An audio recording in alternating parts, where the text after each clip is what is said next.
ഇന്നേ പച്ചക്കറിയൊന്നും ഇല്ലാത്തതുകൊണ്ട് ഞാൻ പെട്ടെന്ന് ഒരു കറി വെക്കാനായിട്ട് തീരുമാനിച്ചു. എന്താണെന്ന് പറഞ്ഞാൽ 2 ഉരുളക്കിഴങ്ങ് എടുത്തതാ ഇങ്ങനെ പീസാക്കി കട്ട് ചെയ്തിട്ട് ഒരല്പം മഞ്ഞൾപ്പൊടിയും അല്പം ഉപ്പും അല്പം മസാലപ്പൊടിയും പിന്നെ അല്പം ക്രഷ് ചെയ്ത മുളകും കൂടെ, മുളക് പൊടിയല്ല, മുളക് ക്രഷ് ചെയ്തിട്ടുള്ളതാണ്, അതും കൂടെ എടുത്തിട്ട് ഒന്ന് ജസ്റ്റ്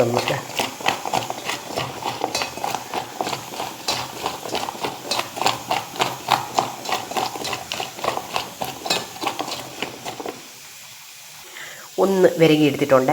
ഇനി ഇതൊരു 5 മിനിറ്റ് ഒന്ന് റെസ്റ്റ് ചെയ്യട്ടെ. ഈ ഉപ്പും പിന്നെ അതിൻ്റെ മുളകിൻ്റെ എരിവും എല്ലാം ഉരുളക്കിഴങ്ങിലൊന്ന് പിടിച്ചതിന് ശേഷം ഞാനൊന്ന് മെഴുക്കുരട്ടി എടുക്കാനായിട്ട് പോവുകയാണേ. ഇതാ ഉപ്പും മുളകും ഒക്കെ പിടിച്ചിട്ടുണ്ട്. ഞാനൊരു ചീഞ്ചട്ടിയിൽ ഒരല്പം വെളിച്ചെണ്ണ ഒഴിച്ച് കടുകും മുളകും കൂടി ഇട്ട് കടുക് പൊട്ടിച്ച് ഇതൊന്ന് എടുത്തങ്ങോട്ട് തട്ടുവാണ്. ഇതൊന്ന് കിടന്ന് നല്ലവണ്ണം ഒന്ന് വേകട്ടെ.